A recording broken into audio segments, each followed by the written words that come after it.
One of the biggest dangers to our finances is now upon us: inflation. We all hope one day to enjoy the fruits of our labour, but if we don't take action, this relentless inflationary enemy will slowly erode our wealth over time. In this video, I'll reveal my own results from last year and the effect of inflation on my cash, savings account, premium bonds and shares. This is not financial advice, I'm just showing you my own results. Please do your own research. Let's first take a look at physical cash. Imagine keeping a large sum such as £10,000 at home, no market ups and downs to worry about here, and really easy access. All I need is a hammer.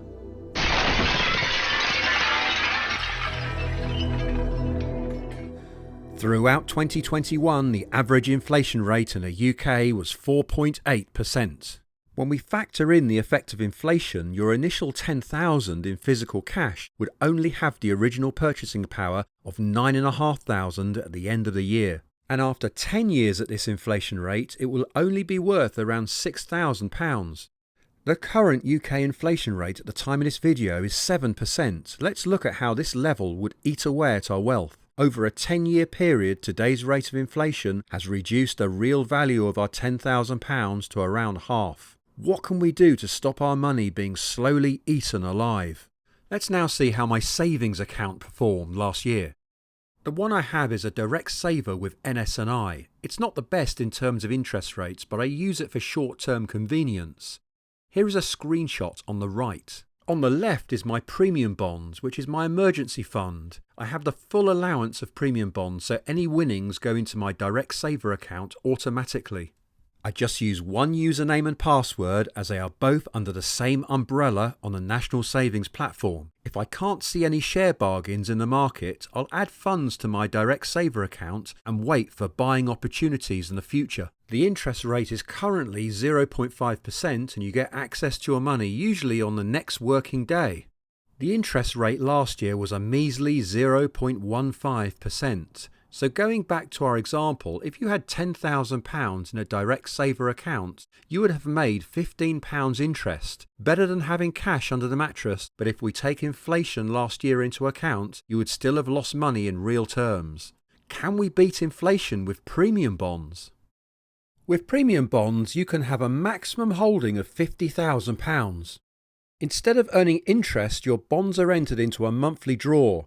Each bond you hold gives you a chance of winning a prize from £25 right up to £1 million. All your winnings are tax-free and you don't lose your initial stake. All your money is government protected. You can withdraw your cash in 3 banking days. The expected return is 1%.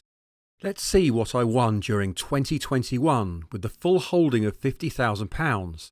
The best month was March when I won £125, but in November I didn't win anything. Unlike a savings account, your returns can be irregular and unpredictable, but that makes it fun, and there is always a chance of winning the big one.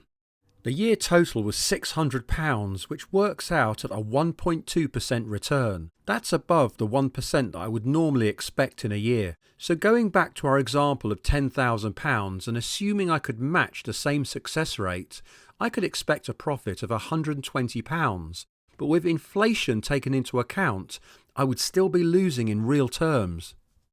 Now, what about the stock market? Before I continue, please hit the like button if you're finding anything useful, as it will help the video reach more people.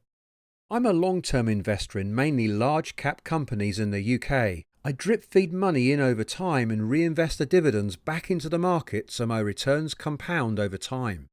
Let's look at my total return last year. Any new money going in has not been included, so this is completely transparent and fair. Over the course of the year, the return on investment was 19.6%. So if you had invested £10,000 in my portfolio at the start of 2021 and sold everything at the end, you would end up with nearly £12,000. And even after inflation, you would still have made £11,400 or 14% for the year.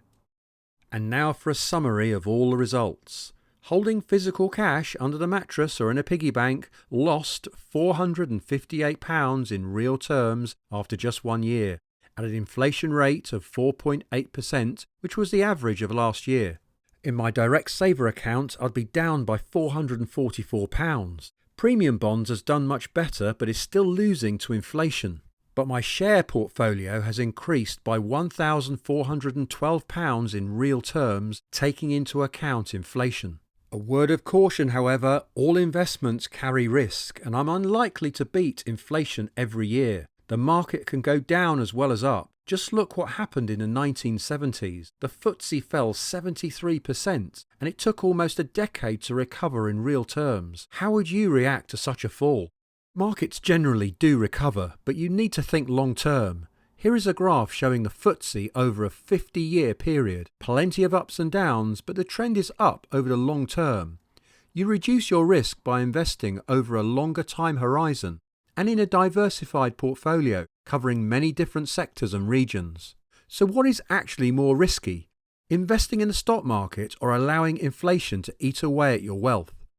What decision will you make? Let me know your thoughts. Please like this video if you found any of it useful. See you next time and happy investing.